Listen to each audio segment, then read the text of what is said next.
Welcome back to our channel Vidyapeeth. आज हम लोग एक नई टॉपिक की ही शुरुआत करने वाले हैं। पिछले वीडियो में हम लोग कुछ डिस्कस किया था वेक्टर को लेकर के। वेक्टर्स एनालिसिस में हम लोग पढ़ रहे थे, सदिश विश्लेषण में पढ़ रहे थे, सदिश राशियां और अदिश राशियां, और सदिश के संबंध में कुछ मुख्य परिभाषाएं हम लोगों ने देखी थी। उसी संदर्भ में हम लोग आगे देखेंगे जिस प्रकार से दो या दो से अधिक राशियां होती हैं, संख्याएं होती हैं, है ना, अंकगणित में संख्याएं होती हैं जिसे अर्थमेटिक मैथमेटिक्स कहा जाता है। उसमें दो या दो से अधिक संख्याएं होती हैं तो उनका जोड़ होता है, घटाना होता है, गुणा होता है, भाग होता है, addition, subtraction, multiplication and division, etcetera बहुत सारी थिंग्स होती हैं जिसको हम बहुत ही आसानी के साथ कर पाते हैं। उसी के संदर्भ में एक अलजेब्रा आता है, बीजगणित आता है, जिसमें हम लोग संख्याओं को न लेकर के वेरिएबल्स का योग, है ना, एडिशन, सब्ट्रैक्शन एंड मल्टीप्लिकेशन और डिविजिबल की बात करते हैं, डिफरेंट टाइप। उसी तरीके से वेक्टर अलजेब्रा भी, सदिश बीजगणित भी एक अलजेब्रा का ही मेथड है जिसे हम लोग सिर्फ और सिर्फ एक स्पेसिफिक डायरेक्शन के अकॉर्डिंग पढ़ते हैं।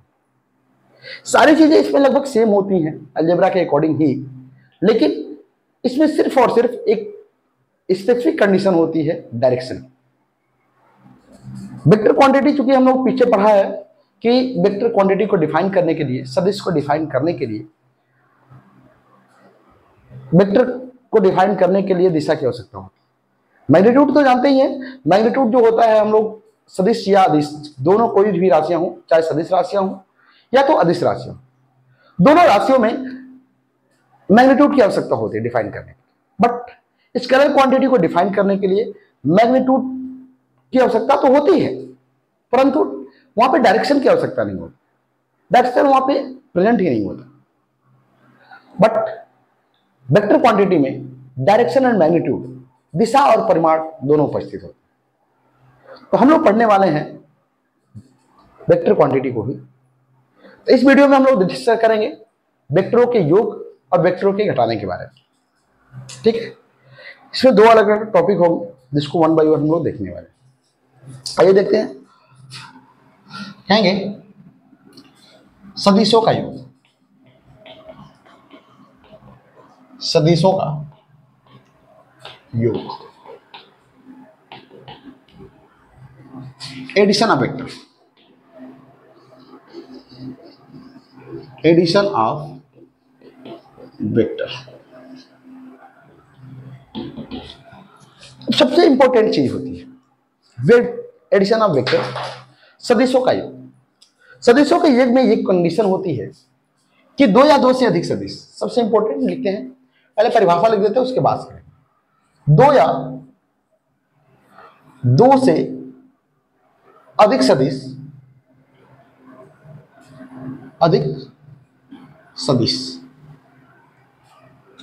सदिश या सदिशों को ऐसे लिखेंगे, दो या दो से अधिक सदिशों को तभी जोड़ा जा सकता है,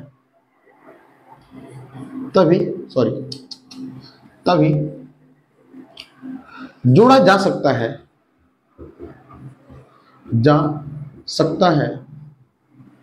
जब सभी राशियां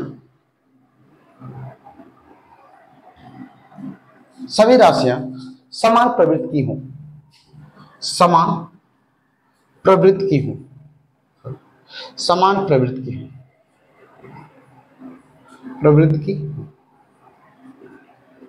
ठीक है, ये ऐसी कंडीशन होती है। अब आपके समझ में ये आ रहा होगा कि समान प्रवृत्ति क्या हो, तो इसे हम लोग देखेंगे समान प्रवृत्ति को लेकर के। जैसे अगर हम बात करें सदिश राशियों के बारे में, हम लोग जानते हैं विस्थापन,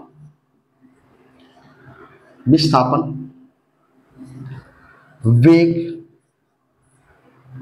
त्वरण, बल, संवेग इत्यादि।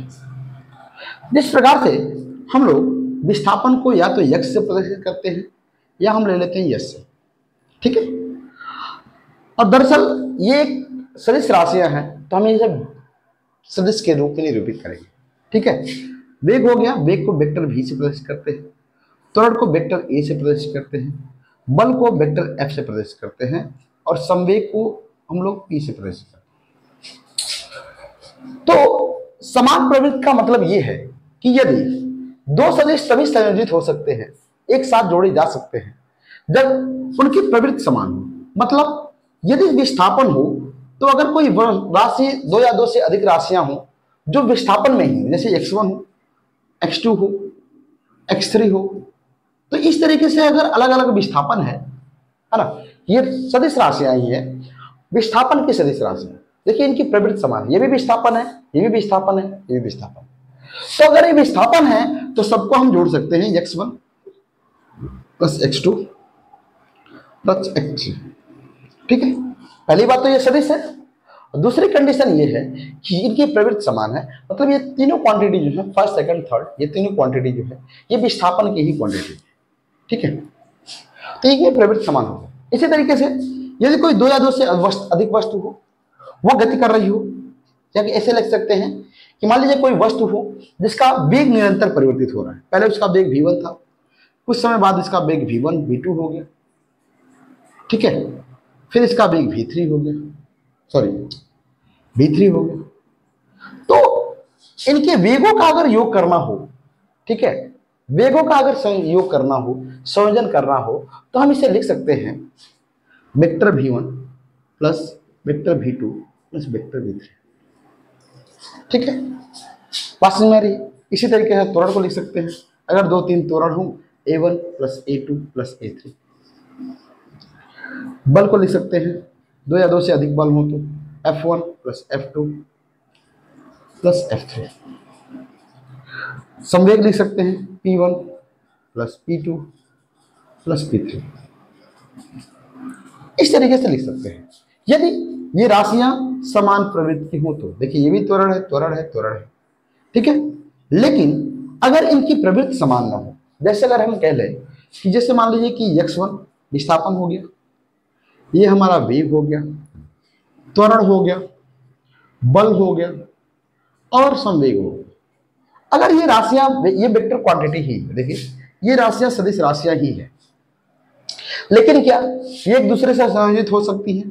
क्या एक दूसरे से जोड़ी जा सकती हैं? तो ऐसा नहीं है, ये ऐसा नहीं हो सकता कि x1 plus v1 plus a1 a plus f plus p, ऐसा नहीं हो सकता। क्यों?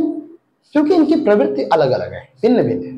जैसे ये x1 है, ये विस्थापन है, ये वेग है, ये त्वरण है, ये जो है ये बल है, और ये जो है ये संवेग।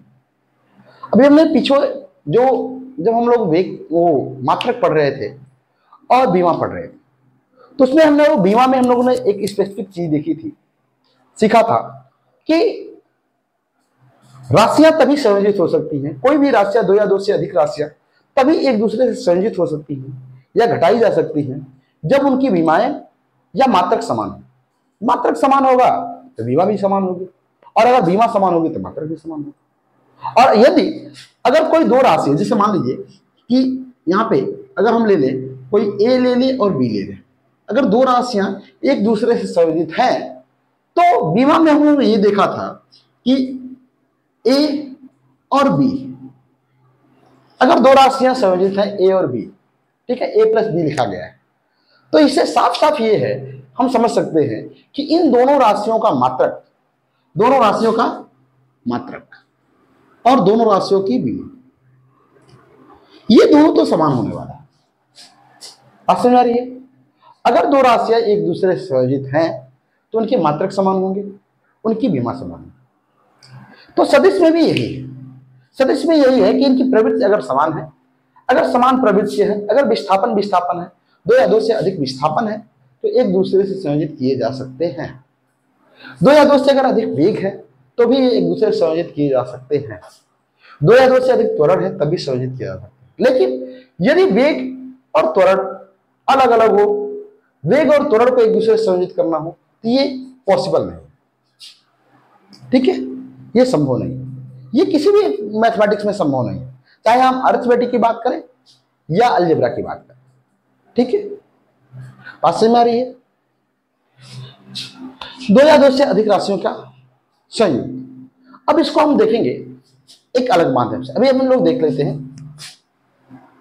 अभी तो हम लोगों ने जस्ट इसकी प्रवृत्ति पढ़ी। क्या देखा? प्रवृत्ति। प्रवृत्ति कैसी होती है? जैसे मान लीजिए कि अभी आपको डाउट हो रहा होगा प्रवृत्ति क्या है, तो आप समझ पा रहे हो, है ना? इसके पहले डाउट रहा होगा कि प्रवृत्ति किसे कहते हैं, तो आप समझ पा रहे होंगे इस माध्यम से, इस वीडियो के माध्यम से जो हमने बताया अभी, कि यदि दो या दो से अधिक राशियां विस्थापन हो, सिर्फ विस्थापन हो, दो या दो से अधिक विस्थापन हो, तो उनकी प्रवृत्ति समान है। दो या दो से अधिक अगर वेग है तो उनकी प्रवृत्ति समान है। ठीक है, तो आइए देखते हैं कि दो या दो से अधिक राशियों को जोड़ते कैसे। क्या माना सदिश वेक्टर ए तथा सदिश वेक्टर बी का योग वेक्टर आर हो, तो इसे हम लोग लिख सकते हैं वेक्टर आर बराबर ए प्लस बी। अब इस स्थिति में देखिए, इस स्थिति में या तो आर है, या तो ए हो, या तो बी हो। अब ये तीनों राशियां जो होंगी इनके मात्रक समान होंगे, इनका मात्रक समान होगा, इनकी बीमा समान होगी, और ये एक ही प्रवृत्ति के होंगे, इनकी प्रवृत्ति समान होगी, प्रवृत्ति समान होगी। ये तीनों क्वालिटी इसमें होगी, ए बी और आर, इन तीनों का मात्रक समान होगा, बीमा समान होगी और इनकी प्रवृत्ति समान होगी। बात समझ आ रही? बोलिए, कोई डाउट है इसमें? अब इसी के आधार पर हम लोग देखेंगे, ये बात समझ पा रहे होंगे अगर, तो आगे हम लोग सीख पाएंगे एक चीज और, एडिशन को ही लेकर के, सदिश के योग को ही, यही संबंध में। देखिए, सदिशों के योग को, सदिशों के योग के आधार पर, सदिशों के योग के आधार पर,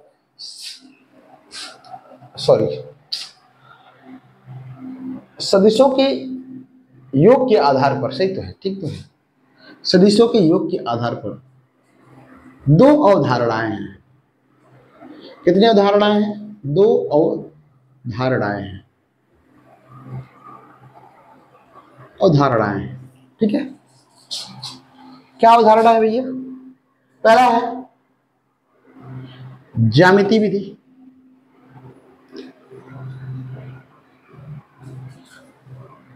दूसरा है गणितीय विधि। गणितीय विधि, ठीक है। यहां पे एक पॉइंट और लिख सकते हैं आप, सदिशों को बीज गणितीय योग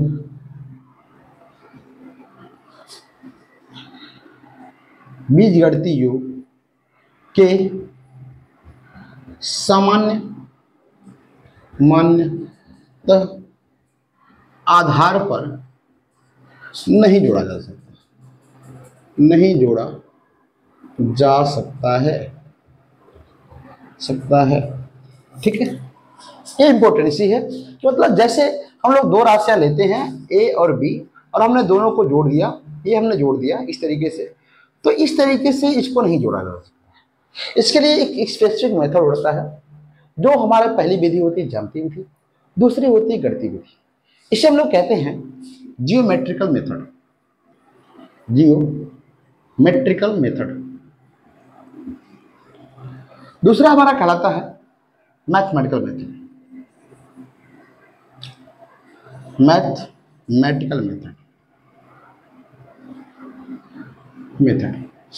दो कंडीशन होते हैं, बात समझ में आ रही है?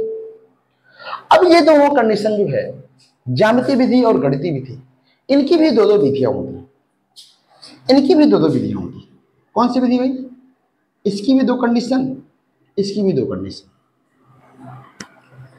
ठीक है, क्या पहला यहां पे होता है त्रिभुज विधि, शॉर्ट लिख रहे हैं, है ना। इसको थोड़ा सा बड़ा हम लोग लिखेंगे, ज्यामितीय विधि में इसको हम लोग लिखेंगे बड़ा, है ना, कि वेक्टरों के त्रिभुज विधि, वेक्टरों के संयोजन के त्रिभुज विधि। लेकिन आगे जगह कम है इसलिए हम लोग नहीं लिख रहे त्रिभुज विधि, और दूसरा लिखेंगे समांतर, समांतर चतुर्भुज विधि, चतुर्भुज विधि।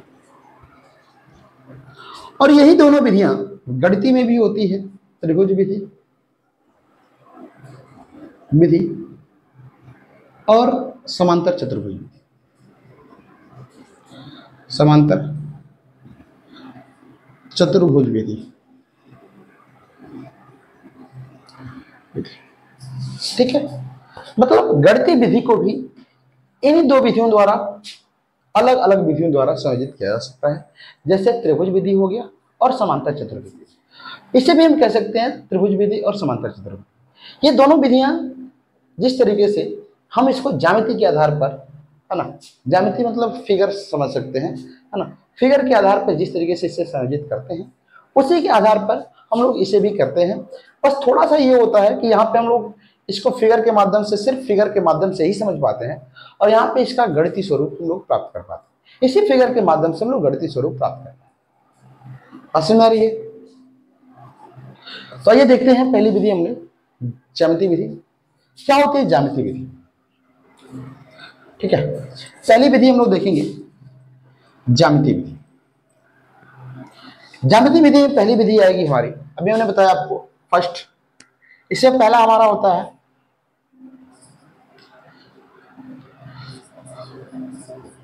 सदिशों के संयोजन या सदिशों के योग लिख सकते हैं आप, कोई दिक्कत नहीं। सदिशों के योग यहां पे लिख लीजिए, योग लिख लीजिए ब्रैकेट में, योग की त्रिभुज विधि, त्रिभुज विधि। ये विधि बड़ी ही सरल होती है, आप समझ पाओगे इसे। ठीक है, त्रिभुज विधि, ट्रायंगल मेथड कहते हैं इसे। ठीक है, ट्रायंगल मेथड कहते हैं, लिख लीजिए ट्रायंगल मेथड, ये कहलाता है हमारा, इसे लिख सकते हैं आप ट्रायंगल मेथड। कहेंगे माना कोई दो सदिश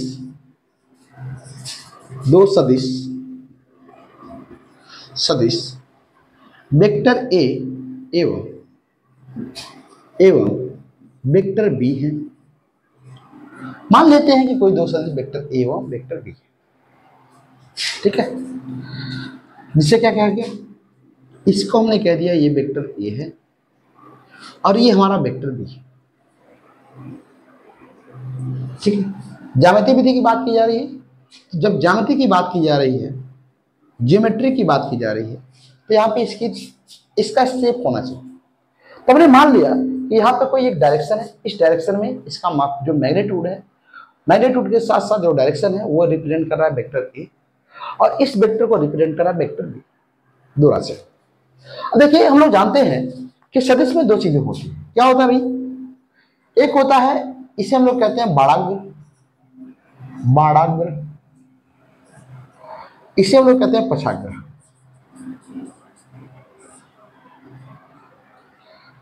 ठीक है। इसे हम लोग हिंदी में कह सकते, इंग्लिश में कह सकते हैं हेड, ये हमारा कहलाता है टेल। ठीक है, दो चीजें होती हैं। तो देखिए, इनका भी एक हेड है, ये हेड है, ये टेल है, ये हेड है, ये टेल है। ठीक है, तो होता क्या है, संयोजन किस वजह से होता है आप देख पाओगे। संयोजन क्या है, लिख लेंगे दो लाइन, उसके बाद संयोजित करेंगे। कहेंगे त्रिभुज विधि द्वारा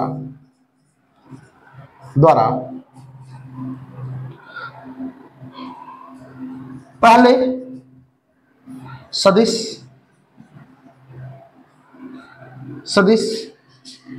अगर वेक्टर ए लेते हैं पहला सदिश, तो पहले सदिश वेक्टर ए के बाणाग्र बाणाग्र, ठीक है, या हेड कह सकते हैं। बाणाग्र से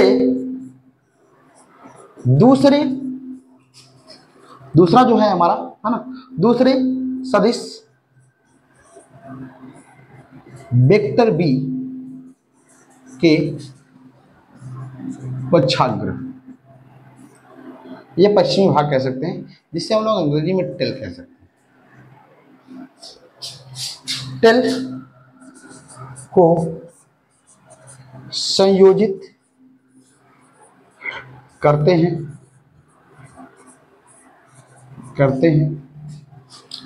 तथा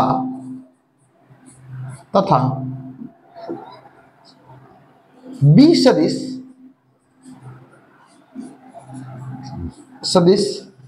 के हेड लिख लेते हैं, बाणाग्र को ही, हेड को ए सदिश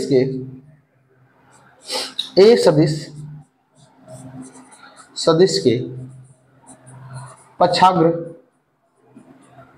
है ना, या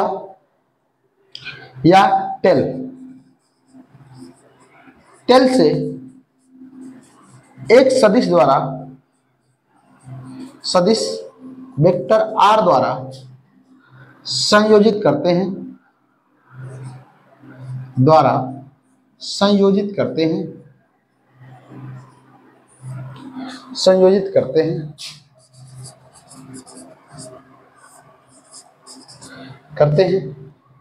जो परिणामी सदिश कहलाता है। परिणामी सदिश कहलाता है। बात समझ आ रही? आइए देखते हैं, इसे संयोजित करके देखते हैं। देखिए, जिस तरीके से जिस दिशा में है, जो सदिश जिस दिशा में होता है, हम लोग उसकी दिशा को कोई परिवर्तित नहीं करते, ठीक है।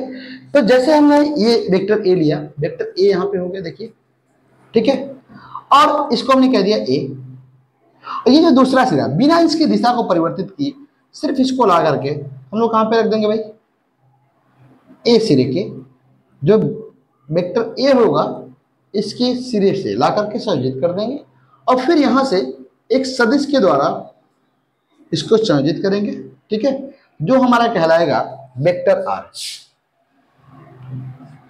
इसके बराबर हो जाएगा वेक्टर ए प्लस वेक्टर, ठीक है, वेक्टर ए प्लस वेक्टर। अच्छा, आपके दिमाग में ये बात आ रही होगी कि क्या हम लोग बी वेक्टर को पहले ले सकते हैं, ए को बाद में ले सकते हैं? जी हाँ, अगर आप चाहो तो ए सदिश को पहले, बी को पहले ले सकते हो और ए को भी बाद में ले सकते हो। ये भी संयोजित किया जा सकता है। जैसे अगर हम इसे आर मान रहे हैं तो इसे हम कह सकते हैं वेक्टर आर बराबर ए प्लस, ठीक है, बात समझ आ रही है? उसी तरीके से सेम टू सेम इसी के आधार पर हम लोग दूसरा ले सकते हैं। जैसे मान लीजिए कि हमारा क्या हो गया, वेक्टर बी हो गया, इस पे हमने संयोजित कर दिया किसको, वेक्टर आर को। देखिए, बिना दिशा को परिवर्तित किए इसके टेल हेड से हमने क्या मिला दिया, पहले जो वेक्टर था, ए सदिश था, इसके टेल को हमने कहां से संयोजित कर दिया, ए के टेल को बी के हेड से संयोजित किया, और फिर यहां से एक परिणामी सदिश खींच लेंगे, ठीक है, जो हमारा कहलाएगा, इसे हम आर डैश मानते हैं, वेक्टर आर डैश बराबर कह सकते हैं वेक्टर बी प्लस वेक्टर, ठीक है। तो क्या ए प्लस बी और बी प्लस ए एक दूसरे के बराबर है? तो आप कहोगे हाँ जी, ये दोनों मान एक दूसरे के बराबर हैं। तो कह सकते हैं, यहीं पे लिख लीजिए, छोटी सी जगह में, यहाँ पे नीचे लिखेंगे, दिखाई नहीं देगा आपको, कह देंगे vector A plus vector B बराबर vector B plus vector A, ठीक है। तो हम कह सकते हैं वेक्टर आर बराबर वेक्टर आर डैश, ये दोनों मान एक दूसरे के बराबर है। और ये जो परिणामी हम फाइंड आउट कर रहे हैं ए प्लस बी और बी प्लस ए, इस नियम को कहा जाता है कॉम्यूटेटिव लॉ, क्रम विनिमय का नियम, जो हम लोग अलजेब्रा में पढ़ते हैं, इसे हम लोग थोड़ा सा इरेज कर दें ना, थ्योरी आप लोग लिख पाए होंगे है ना, इसे हम लोग इरेज करते हैं, ठीक है, इसे इरेज करते हैं, फिगर रहने देते हैं, फिगर को भी समझेंगे थोड़ा सा, ठीक है, फिगर को समझ लेते हैं। देखिए क्रम विनिमय का नियम होता है, जो क्रम विनिमय का नियम a प्लस बी बराबर b प्लस ए। यहाँ पे ये कोई सदिश नहीं होता है। जिस तरीके से हम लोग 2 प्लस 3 बराबर 3 प्लस 2 जोड़ते हैं तो कितना आ जाता है 6, सॉरी 5 आएगा। क्या इसमें कोई परिवर्तन होगा? कोई परिवर्तन नहीं। तो अगर कोई भी सदिश इस नियम को पालन करता है, a प्लस बी और b प्लस ए के नियम को पालन करता है, तो ये किसके नियम का पालन कर रहा है भाई? ये किसका नियम है? क्रम विनिमय का नियम, विनिमय का नियम है। ये क्रम विनिमय का नियम है, तो इसे हम लोग कह सकते हैं कॉम्यूटेटिव लॉ। अंग्रेजी में इसे क्या कहते हैं? कॉम्यूटेटिव लॉ, कॉम्यूटेटिव लॉ कहते हैं। बात समझ आ रही है? चीजें क्लियर हो रही है? तो हम कह सकते हैं सदिशों का योग, सदिशों का योग क्रम विनिमय नियम का, क्रम विनिमय नियम का पालन करता है, नियम का पालन करता है।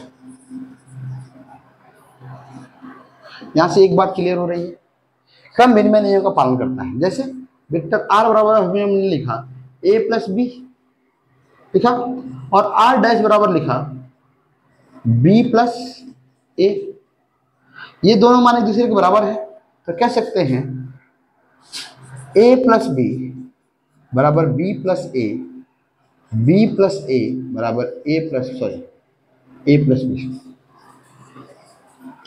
बात समझ में आ रही है? तो हम कह सकते हैं वेक्टर r बराबर r डैश, इसके परिणाम में कोई परिवर्तन नहीं होगा, इसका रिजल्टेंट में, इसके परिणाम में कोई परिवर्तन नहीं होगा, इसका रिजल्ट सेम आएगा। बात समझ में आ रही है? कोई डाउट है यहाँ पे? सदिशों के त्रिभुज जो संयोजन है, त्रिभुज का जो नियम है, इसको समझ पा रहे हो आप? अगला देखेंगे सेकंड टॉपिक, जो क्रम विनिमय का ही नियम है ना। अभी हमने पढ़ा त्रिभुज विधि से, इसके बाद हम लोग पढ़ने वाले हैं सेकंड टॉपिक पैरेललोग्राम, समांतर चतुर्भुज की विधि से, ठीक है। ये उसे भी देख लेते हैं, कोई ज्यादा डिफरेंट होता नहीं है ना, लगभग चीजें सेम होने वाली हैं, बस थोड़ी सी परिवर्तन होगा, ठीक है। मेथड दूसरा लिखेंगे हम लोग, दूसरी पॉइंट समांतर, सॉरी पूरा लिखते हैं, सदिशों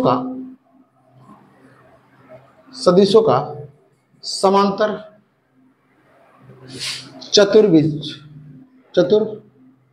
विधि द्वारा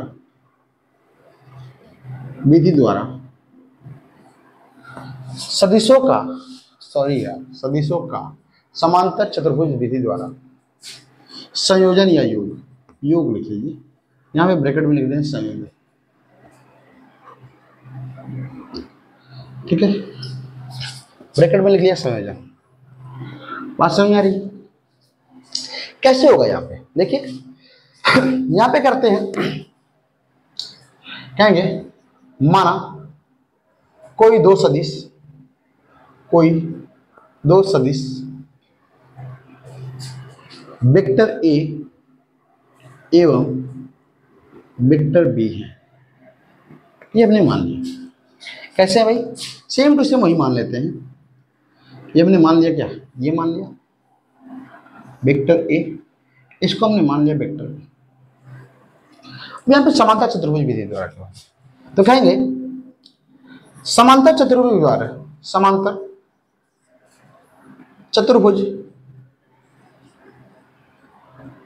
विधि द्वारा सदिशों का संयोजन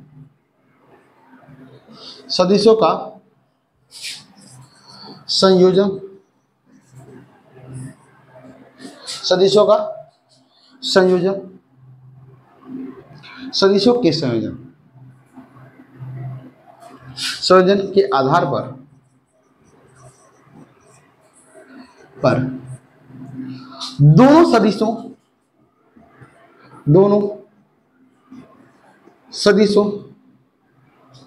के टेल मतलब पूछ, है ना, या पक्षाग्र कह सकते हैं, ठीक है, पक्षभाग कर सकते हैं, को एक साथ संयोजित कर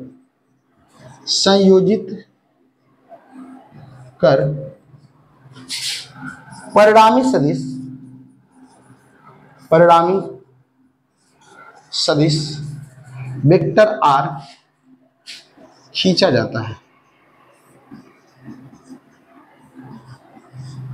ठीक है, जैसे देखिए क्या होगा, यहां पे कह सकते हैं वेक्टर आर, वेक्टर ए, ठीक है, और इसके टेल को देखिए, इसका टेल है, ये पहले सदिश का टेल है, ये इसका भी टेल है। क्या करेंगे, इसके टेल को हम लोग यहां पे संयोजित करेंगे। देखिए हो गया, इसे हमने कहा, देखिए दिशा डायरेक्शन से होना चाहिए, ठीक है, इसको हमने कह दिया ऐसे। अब यहां पे हमने एक परिणामी खींचा इस तरीके से, ठीक है, जिसे हम लोगों ने कह दिया क्या है, वेक्टर। यहां पे ये कोण कितना बना रहा है भाई, थीटा, इस कोण को हम क्या कह देंगे, अल्फा, ठीक है। परिणामी के द्वारा ए सदिश से बनाया गया कोण अल्फा कहलाएगा, और बी सदिश के द्वारा ए सदिश से बनाया गया कोण थीटा होगा, ठीक है। यहां से हम एक डॉट डॉट डॉट लाइन खींच लेंगे इस तरीके से, और यहां से डॉट डॉट डॉट लाइन खींच लेंगे।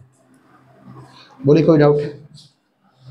ये जो मान होगा ये वाला, ये वेक्टर बी के बराबर हो जाएगा, ये वाला मान वेक्टर ए के बराबर होगा,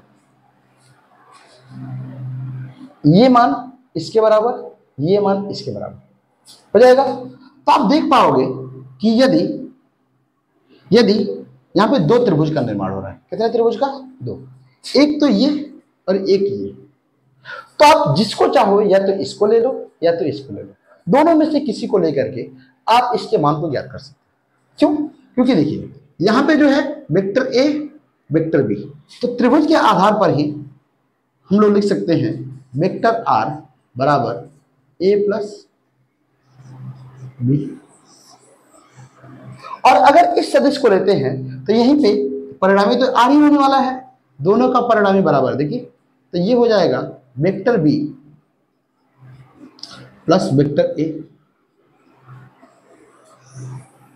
ठीक है। लेफ्ट हैंड साइड बराबर है, राइट हैंड साइड क्या हो जाएगा, बराबर हो जाएगा। तो हम लोग कह सकते हैं vector A plus vector B बराबर vector B plus vector A. और अभी हमने बताया कि सदिशों का जो योग होता है यह क्रम विनिमय नियम का पालन करता है।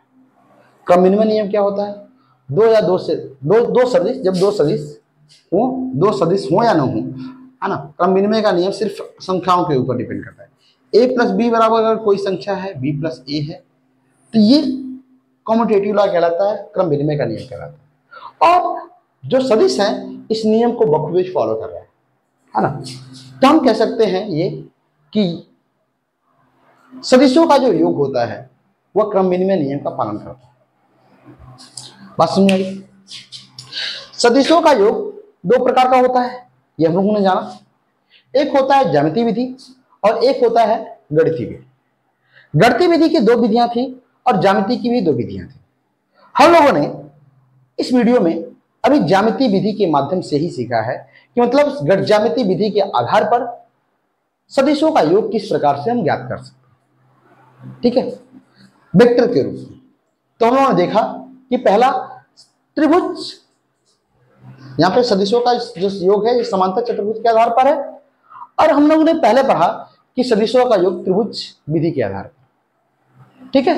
और दोनों रूपों में, समांतर विधि और त्रिभुज विधि, दोनों रूपों में हम लोगों ने ये पाया कि ये दोनों मान जो होते हैं एक दूसरे के क्या होते हैं, बराबर होते हैं, ठीक है। तो आई होप आपको ये चीजें पूर्णतः समझ में आ रही है, इसमें कोई त्रुटियां नहीं है, ठीक है। इसी के अगला जो पॉइंट है हमारा गणितीय विधि उसे हम लोग देखते हैं।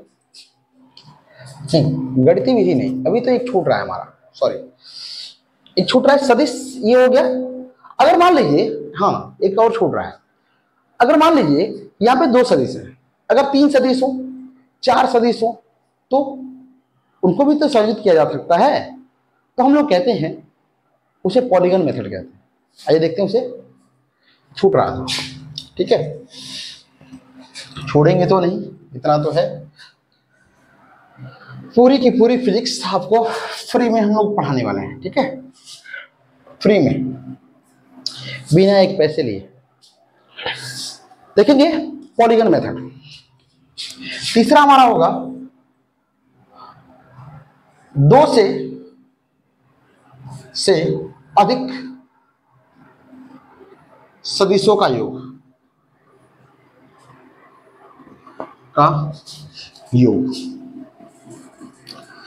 जिसे हम लोग कहते हैं, ये जो विधि होती है 2 से अधिक सदिशों का जो योग होता है, इस विधि को कहते हैं बहुभुज विधि, बहुभुज विधि, ठीक है। अंग्रेजी में इसे हम लोग कह सकते हैं polygon method, polygon method, polygon method, ठीक है, ये हमारा कहलाएगा पॉलीगन मेथड।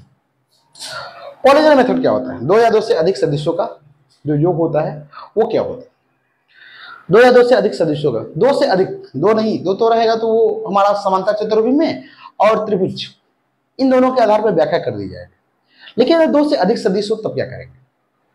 ये भी एक बड़ी विकट परिस्थिति बन जाती है। देखिए, जैसे मान लेते हैं कि कोई यहाँ पे सदिश है, वेक्टर ए है, ठीक है, ये कोई सदिश है वेक्टर बी है,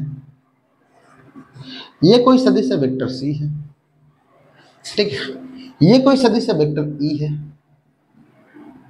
यहाँ पे कोई सदिश है वेक्टर एफ, सॉरी इस तरीके से, यहाँ पे कोई सदिश है वेक्टर एफ है। हमने 5 सदिश ले लिया है, 1 2 3 4 5, A B C D E F, sorry D नहीं लिएगा, सॉरी, इसे हम लोग डी मान लेते हैं, ठीक है, इसे हम लोग एफ मान लेते हैं, ई मान लेते हैं, ठीक है, 5 सदिश ए बी सी डी ई, ठीक है। तो हम लोग सेम टू सेम त्रिभुज विधि को ही अप्लाई करेंगे इस पे भी, ठीक है। आइए देखते हैं कैसे। देखिए, पहले लेते हैं ए सदिश को, और हम लोग त्रिभुज विधि जानते हैं कि जब कभी भी 2 सदिश होते हैं तो पहले सदिश को लेते हैं और पहले सदिश के हेड से, ये जो हेड होता है बाणाग्र जिसे कहते हैं, बाणाग्र से दूसरे सिरे के पूछ पक्षाग्र को इससे संयोजित कर देते हैं। देखिए, ये ऐसे संयोजित होगा, इसे हम लोग कह सकते हैं वेक्टर बी, और इसको हम लोग क्या कर देंगे, यहाँ पे मिला देंगे, ठीक है। क्या कर दिया, मिला दिया। इसे हम अगर R1 कह दें, क्या कह दें, R1 कह दें, तो ये हो जाएगा R1 बराबर A प्लस, समझिएगा, बात समझ में आई। अब यहां पे A और B दोनों संयोजित होकर के एक वेक्टर का निर्माण किए, जो हमारा वेक्टर बना R1। ये तो इनका योग है। अब यहां पर एक ये यूनिक वेक्टर बना A, तो अगर हम चाहें तो इस स्थान पर तीसरे सदिश को लाकर संयोजित कर सकते हैं। देखिए कैसे, ये बना हमारा ऐसे, इसको हमने कह दिया R1, और R1 बराबर हो गया A प्लस बी, इसे हमने कह दिया A, इसे कह दिया B, ठीक है। सी सदिश को हमने जोड़ा, ठीक है, वेक्टर सी, ये हमारा हो गया क्या भाई, ये हमारा हो गया क्या, R2।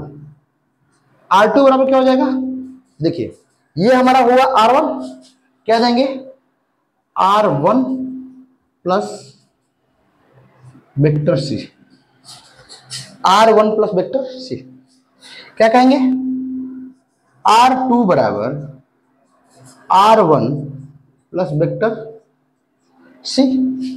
तो R2 बराबर कितना हो जाएगा भाई, बताइए कि जरा, R2 बराबर A है ना, R1 का मान vector A plus vector B, तो क्या देंगे vector A plus vector B plus vector C.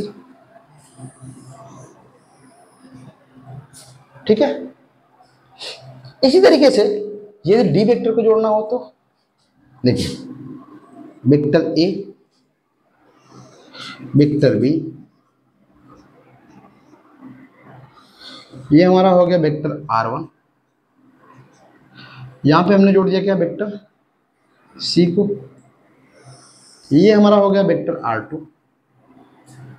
ठीक है, और यहां पे जोड़ा हमने वेक्टर डी को। देखिए इस तरीके से जब वेक्टर डी को जोड़ा ये हमारा बना वेक्टर R3। देखिए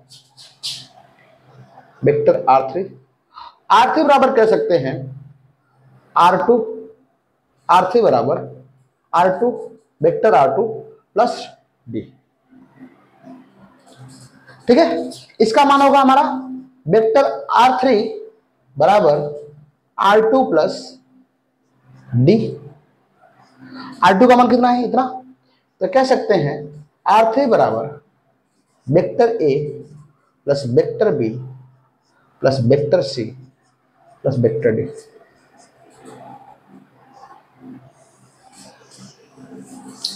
ठीक है, अब बात आती है पांचवें वेक्टर की, वेक्टर ए की। तो इसे भी संयोजित कर लेंगे। देखिए कैसे करेंगे, vector A vector B vector B vector A, इसे हमने R1 कहा, इसे हमने वेक्टर सी कह लिया, इसे हम R2 कह लिए, यहाँ पे हमने ये जोड़ दिया, इसको सॉरी ऐसे जोड़ा ना, इस तरीके से, थोड़ा सा टेढ़ा हो गया ये। ठीक है, और फिर उसके बाद यहाँ पे हमने जोड़ दिया क्या वेक्टर डी को, ऐसे जोड़ा हमने, ये हमारा हो गया वेक्टर R3, वेक्टर डी को जोड़ा। ठीक है, अब बात आती है वेक्टर ई की। तो देखिए वेक्टर ई को हम लोग संयोजित करेंगे कैसे, इस तरीके से। क्या हम लोग दिशा परिवर्तित कर रहे हैं, जिस तरीके से जो सदिश थे, हमारा ए सदिश जिस दिशा में था, बी जिस दिशा में था, सी जिस दिशा में था, उसकी दिशा को बिना परिवर्तित किए, बिना डिस्टर्ब किए हम लोग 1 बाय 1 संयोजित कर रहे हैं। ठीक है, तो देखिए यहां पे क्या हो जाएगा वेक्टर ई, और ये हमारा अंतिम सदिश है, तो इसका हम रिजल्टेंट ले लेंगे क्या वेक्टर आर, और कहेंगे वेक्टर आर बराबर क्या हो जाएगा R1 R2 R3। ठीक है, R3 प्लस वेक्टर ई, तो यहां पे कहेंगे वेक्टर आर बराबर वेक्टर आर बराबर क्या हो जाएगा वेक्टर R3 प्लस वेक्टर ई। ठीक है, तो यहां पे लिख सकते हैं वेक्टर आर बराबर A plus B plus C plus D plus E, vector E, vector E. बात समझ आ रही है, बोले कोई डाउट है, क्या है R1 हो गया, R2 हो गया, R3 हो गया, ये वेक्टर R हो गया, रिजल्टेंट हो गया हमारा। ठीक है, तो अभी हम लोगों ने पीछे पढ़ा कि अगर कोई सदिश vector A plus vector B है तो इसे हम लोग vector B plus vector A ले सकते हैं। कोई डाउट है, कोई डाउट नहीं। तो क्या अगर कोई सदिश वेक्टर आर बराबर A plus B vector B plus vector C plus vector D plus vector E हो, तो क्या इसे जरूर डिस्टर्ब करके लिख सकते हैं, वेक्टर ए आर बराबर vector B plus vector A plus vector E plus vector C plus vector D. जी हाँ, लिख सकते हैं, और इसमें कोई परिवर्तन आपको देखने को नहीं मिलेगा। तो एक सदिश होता है, एक और नियम होता है अलजेब्रा में, a प्लस बी प्लस सी बराबर a प्लस बी प्लस सी, और ये हमारा कहलाता है साहचर्य का नियम, साहचर्य का नियम। अंग्रेजी में कहते हैं so associative law, associative law. तो देखिए यहां पे कितने सदिश, कितनी राशियां हैं? 3 राशियां, और यहां पे 3 राशियां भी हैं, 4 भी है, 5 भी है। ठीक है, तो हम कह सकते हैं कि सदिशों का योग जो है, सदिशों का योग साहचर्य के नियम का बखूबी पालन करता है, इसमें कोई त्रुटि नहीं। क्या समझ में आ रही है बात? साहचर्य का नियम, सॉरी, सदिशों का योग साहचर्य के नियम का पालन करता है। मतलब सदिशों का जो योग है वो क्रम विनिमय के नियम का भी पालन करता है और साहचर्य के नियम का भी पालन करता है। अब हम लोग समझ लेते हैं बहुभुज विधि। ये बहुभुज विधि क्यों कहा जाता है? बहुभुज, बहु मतलब अत्यधिक, भुज मतलब भुजाएं, ऐसा मतलब कि संयोजन जिसमें बहुत सारी भुजाएं हों। तो अगर आप इस फिगर को देख पा रहे होगे तो यहाँ पे इसकी बहुत सारी भुजाएं हैं। देखिए, एक फेज, 2, 3, 4, 5, 6। तो अगर कोई भी चीजें 2 या 2 से अधिक होती हैं तो उससे बहुभुज, बहु मतलब कि अत्यधिक करना कम नहीं होता है। तो अगर 2 या 2 से अधिक, 2 से अधिक, 2 तो नहीं कह सकते, 2 से अधिक, 2, 3, 3, 4, 5, 6, 7, कोई भी अगर सदिश हो, 2 से अधिक सदिश हो, तो उनको बहुभुज विधि द्वारा जोड़ा जाता है। जिस विधि से हमने जोड़ा, हमने पहले क्या निकाला? 2 सदिशों का योग R1, फिर इसमें हमने R1 में क्या जोड़ा? इसको हमने सदिश मान लिया, इसमें जोड़ा C को, अब R2 बना। फिर इसको हमने एक अलग सदिश माना, इसमें जोड़ा D को, ये R3 बना, एक अलग सदिश। फिर इसमें जोड़ा हमने E को, इसको हमने एक सदिश माना और इसमें जोड़ा। अब फिर इसका परिणामी हमने निकाला वेक्टर R बराबर A plus B plus C plus D plus. ठीक है, तो ये मेथड कहलाया हमारा 2 से अधिक सदिशों का योग, जिसे हम लोग कहते हैं बहुभुज विधि, अंग्रेजी में पॉलीगन मेथड कहलाता है। तो आई होप आपको सदिशों का योग जो ज्यामिति विधि के आधार पर है ये बखूबी समझ में आया होगा। ठीक है, इसमें कोई अगर आपको चीजें डाउटफुल हो तो आप डिस्कस कर सकते हो, मुझे नहीं लगता कि कोई डाउट होना चाहिए। ठीक है, क्योंकि मैंने हर पॉइंट को मैंने बखूबी डिस्क्राइब कर दिया। फिर भी अगर कोई डाउट हो तो आप कमेंट सेक्शन में कमेंट कर सकते हैं। अगली वीडियो में हम लोग बात करेंगे सदिशों के योग के दूसरे पार्ट के बारे में, जो है गणितीय विधि, और गणितीय विधि को हम लोग मैथमेटिकल कॉन्सेप्ट के आधार पर देखेंगे। ठीक है, तब तक के लिए देखते रहिए विद्याबिट्स। Thanks for watching विद्याबिट्स।